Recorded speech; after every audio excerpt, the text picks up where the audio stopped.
Hi friends, my name is Emily and welcome back to my channel. Today I wanted to do a Q&A just because I recently went through and I caught up on 4 months worth of YouTube comments. I've fallen a little bit behind.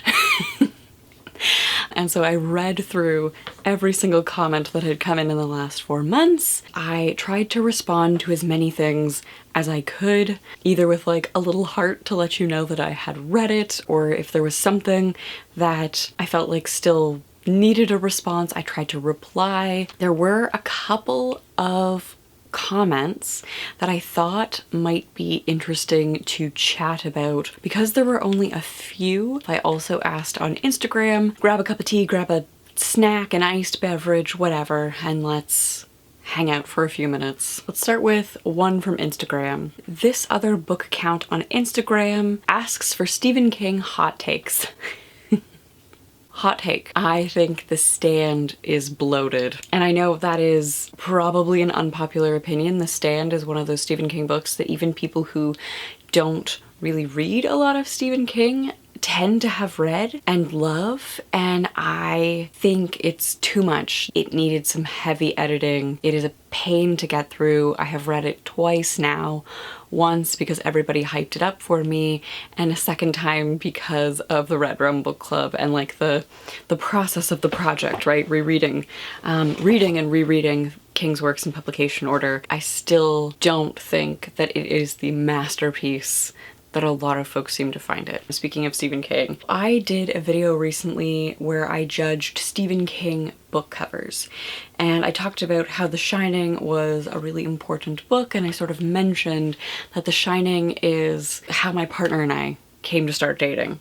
And so in the YouTube comments, you, Anna, says, now I need to know the story of how you and your partner are together because of The Shining. I had started reading Stephen King as like a very young kid, and so in high school I started tackling like quite a few of his works, and I had read The Shining and was talking to my partner Miles about The Shining. At the time we were not dating yet. We were just sort of chatting on MSN because that was the thing that you did, chatting on MSN, because I don't even think I had a cell phone at that point. I don't know that I had like, if there was a cell phone, it was like a family cell phone plan. It was a lot of MSN. We were talking about this book and I was like, oh, there's a movie. It somehow came up that the two of us should watch this movie together, because at this point we'd sort of like established that we liked each other, and we were like, maybe we should hang out alone. So we planned to watch The Shining, and then both of us realize, oh shit, this is actually really scary to watch a movie like one-on-one in one of our houses. And so we both chickened out and we decided to invite our best friends who were not like friends with each other. So I invited my best friend and Miles invited his best friend, and we all watched the Kubrick adaptation of The Shining together, and we were like, what the fuck did we just watch? This is absolute nonsense. And so that started a series of like weekly movie nights in which Miles and I would watch like ridiculous, silly movies with other people, like sort of third wheeling along on our date as we sort of got to know each other and actually hang out in person instead of online. Eventually we started dating. Every year, once a year, we would invite our friends to watch The Shining with us again. And so up until COVID, we watched The Shining like 10 times with an increasingly larger group of friends who came to look forward to this tradition of sort of reliving our incredibly awkward first date that we chickened out of, kind of. So hopefully that answers the question. That is why The Shining is so important to me. So let's go back to Instagram. Deckle Edge Dame asks, how is your dog? Bowie, my dog, we call him Bosif as well. He is fine. I can't remember where I've shared what. So in like the grand scheme of things, we adopted a dog almost a year ago now as I'm filming this. Okay, so we now have the dog! Look at Bowie! He is an incredibly reactive dog. He has a lot of challenges. He was incredibly difficult. I would say that in the year that we've had him, he's improved only slightly, and I feel like it's because we've been given strategies by trainers to help deal with his reactive behaviors. He definitely needs more work. He needs more training. I can't remember if I shared on Instagram or just in like quickly in a YouTube video. Bowie broke his foot. So he snapped one of his nails, like his toes back, and he basically broke, if you're looking at where your fingernail is, the next knuckle back, he broke that. He was in a cast. It was supposed to be for 5 weeks. A couple of weekends ago, we were like, we did it. We made it 2 weeks in this one cast, like the vet has been telling us we should be able to. Great, we're gonna go in for a quick cast change. We get him all doped up on trazodone because we didn't want to have him sedated for like a 3rd time in like 3 weeks because that's hard on their hearts and livers. We're so prepared. We're so excited to finally have this go well. They take Bowie back. They come back out with like the clipboard and they're like, so the cast like slipped and rubbed and caused wounds in Bowie's flesh, and that flesh has become necrotic. We're gonna have to put him under. We're gonna have to remove all of the dead tissue. Sign this form, come back in like an hour. And then because his foot was like open and like oozing and infected, he smelled awful because he was like rotting under his cast. And the cast was designed in a way to keep stuff out, but that same material kept the stink in. Like, he honestly did not smell like rotting. We would have noticed if he smelled like rotting. Then we had 2 weeks of him on antibiotics, hopped up on trazodone to keep him still because he couldn't have anything on it. All of those wounds had to be open and dry out and like drain. We borrowed 12 towels from my parents. We used all our spare towels, and like every time he would like move and we would have to like re-slather him with the salve that we've been given and like spray it with this anti-bac spray. We would change out these towels that he was just like oozing on. Like the first week was awful. It's healed now. The wounds are closed. We're working on like small walks where we like go around 1 block at a time because he's still got a limp because the muscles are weak now and the flesh on the bottom of his foot that rotted away is soft. He has like little baby feet. He doesn't have any callus built up because it all fell off, it all rotted off. We've been given permission by the vet that everything looks good, the toe's healed. The one thing that is unfortunate is that the toe healed crooked. So if your dog's feet are all flat on the ground, his one toe, the broken toe, is elevated, which means that when he walks, his nails won't grind down like the rest of them. So we're gonna have to always cut that one nail. Otherwise it will get really long and it will just snap back again, right? It'll break his toe again. It's a weak point. Hindsight, the vet was like, well, we can put it in a cast, but eventually we may have to amputate it if it doesn't heal correctly. If we could have just amputated it to begin with, knowing what we know now, but like you never go to amputation as like the first step, right? Like nobody does that. So Bowie has been a mess. Bowie has been a mess. But it's better now, and he didn't lose his foot, which is great. I won't share the images of the necrotic foot. I was taking photos of it every day to make sure that it was healing, like it actually like was getting less awful each day. So I have a ton of like rotting dog foot photos. I will not share those online because I'm sure they'll get flagged. Patrons saw it in a post. I attached them like as a separate attachment so that nobody had to look at it if they didn't want to. It's still in my mind. I'm like, it couldn't have been that bad. And then I look at the first photo that I took and I'm like, oh yeah, it was that bad. It was that bad. So thankfully that's over now and Bowie is doing better.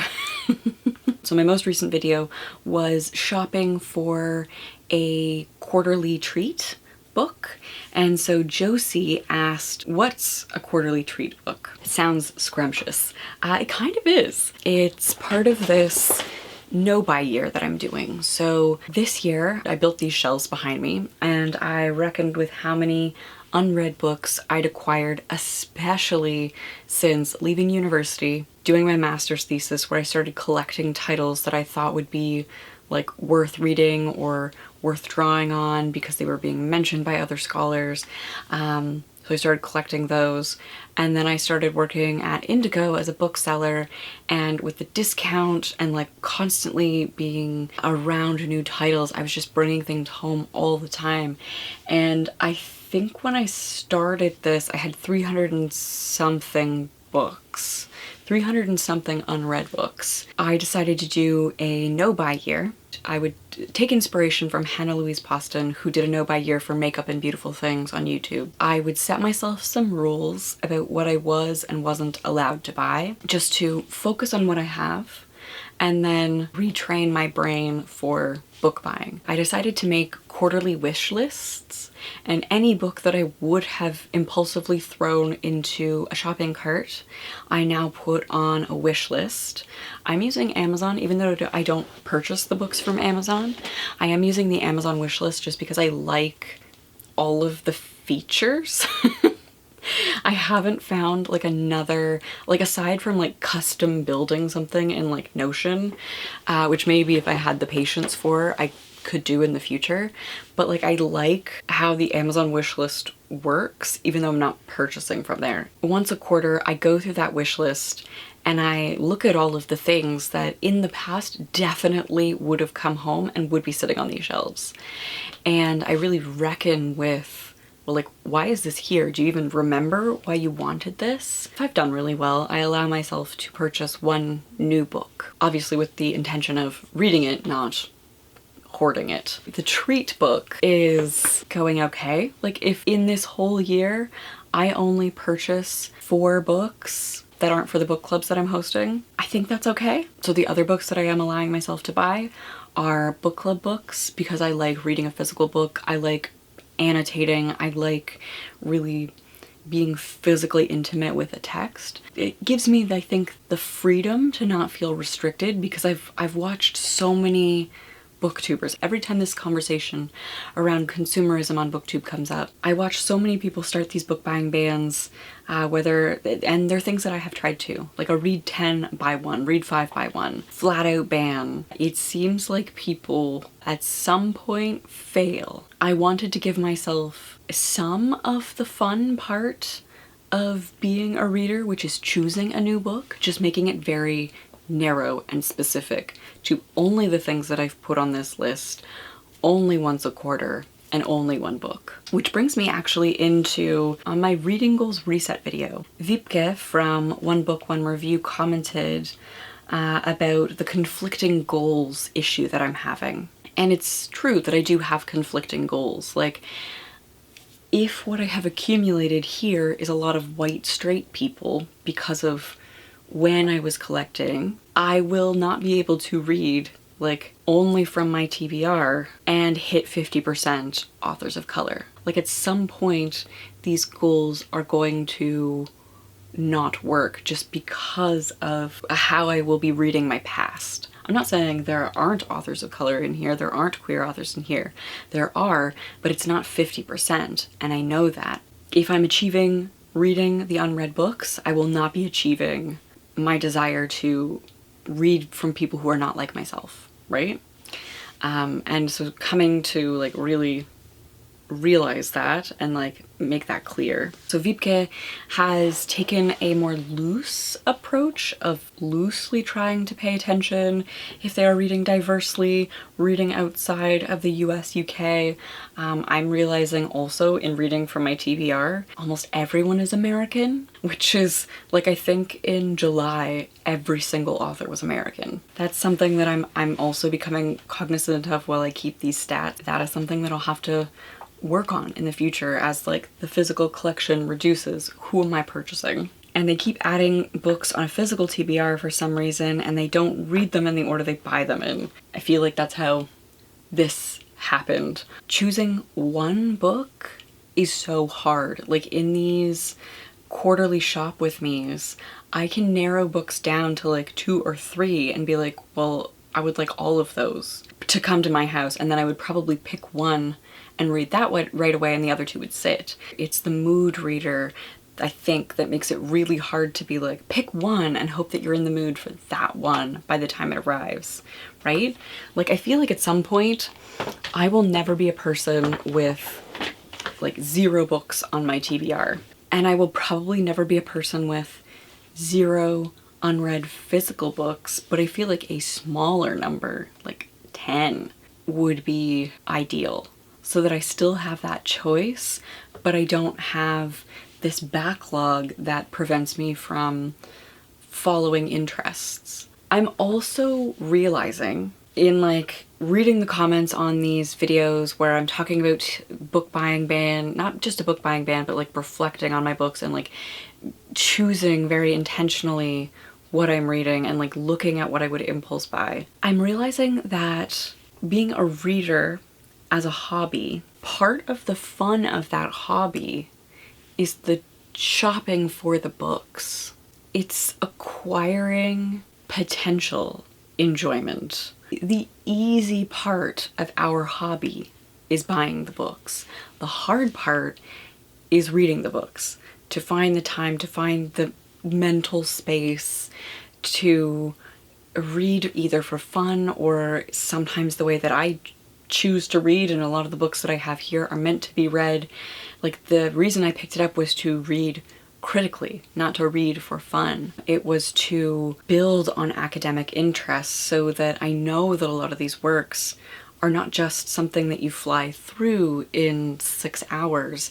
It's something that you stop and you get a pen out and you make connections and you make notes and you go back to things. Like, that is the type of reading that I have specifically envisioned for a lot of these texts to get what I want out of them. The easy part was acquiring them. The hard part of this hobby is actually reading them. And if you are at all interested in setting up some sort of no-buy year for yourself, I would highly recommend it. It's been a good time, and I very much appreciate everybody for commenting on this weird little thing that I'm documenting, because it's not the fun part of BookTube.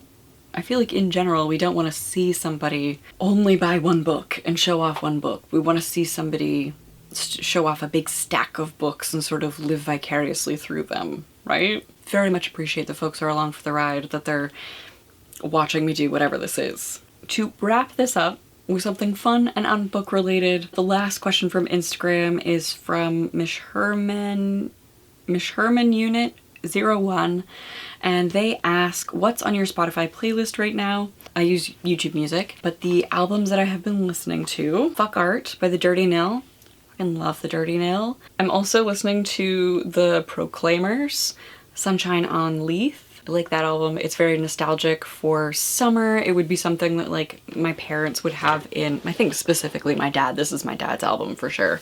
My dad would have, and we'd listen on car rides while we were up north. I also really associate the Chicks with like summer and long car rides. I've been listening to a lot of weird stuff because I'm in a weird backyard choir, so it's a COVID safe choir, so we're outdoors and we sing sitting in a circle, and we sing very dissonant, crunchy music a lot of the time. And so I've been listening to a cobbled together recording of all of the parts of a song called Pi. Flirting with infinity or geometric progeny that fit inside you oh so tight, with triangles that feel so right. 3.141592653. That one of the leaders of our choir recorded herself singing all of the parts, and like I'm listening to that on repeat to try and like work in my mind where my part fits into this piece. I'm listening to Ergen Data a lot. Dum dum dum dum dum dum. Again, another piece that we're working on in choir, because it's another really crunchy piece and the altos have kind of a neat line, so I've been trying to work on that. So listening to weird stuff like that. Oh, we started listening to Freire. I don't know if I pronounced that right. The Eurovision Icelandic performer who did Think About Things. He is doing an American tour with one stop in Canada in Montreal, and so we got tickets to see that, so we've started listening to all of his music again as well. So that's been fun. Thank you to everyone for asking me questions. Thank you to everyone for leaving comments. I have so much fun reading these, and I do read them. I I do read the comments. It just takes me a while, especially when it escapes from me and then it becomes an overwhelming task. I have to thank my patrons who make videos like this possible. I really appreciate the work that they enable me to do. Currently, the Small Book Book Club is reading Silver in the Woods by Emily Tesh. This is a weird little novella about a queer relationship, fae, the woods, folk of fairy stories. It's just strange and delightful, and the atmosphere is great, and I'm excited to talk to everybody about this on a YouTube live stream at the end of August, Wednesday, August 31st at 7:30 p.m. Eastern Standard Time. We will be meeting to discuss that book. If you're interested, I would love to hear your thoughts on it. It's a very quick read, so yeah, put that in your calendars. I hope you're all doing well, that you are staying safe, and I will see you again soon with another video. Bye!